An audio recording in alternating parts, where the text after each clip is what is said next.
Major projects were unveiled to rebuild Ukraine, centered around railroads, airports, and dams, as South Korea's infra minister leads a business delegation to Kyiv for the first time and meets President Zelenskyy.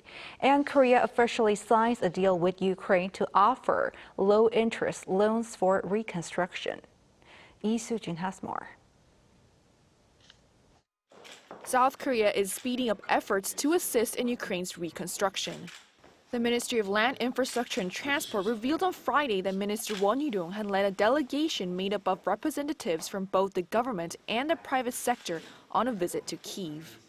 The visit, which lasted 2 days starting Wednesday, comes just 2 months after President Yoon Suk Yeol met with his Ukrainian counterpart Volodymyr Zelenskyy in a surprise visit to the country in July. Minister Won emphasized that this week's visit to Ukraine was to accelerate reconstruction efforts that were discussed during the July visit. The delegation met with President Zelenskyy on Wednesday, where he expressed his gratitude for President Yoon's pledge made during his G20 summit speech last Sunday to provide $2.3 billion in financial assistance via South Korea's Economic Development Cooperation Fund. During the same meeting, Won and Zelenskyy officially signed an agreement that will be the first step in providing long-term, low-interest loans through the EDCF. The EDCF was established by the government to provide long-term, low-interest loans to developing countries for their economic and industrial development. This is in addition to South Korea's $300 million humanitarian aid package for Ukraine.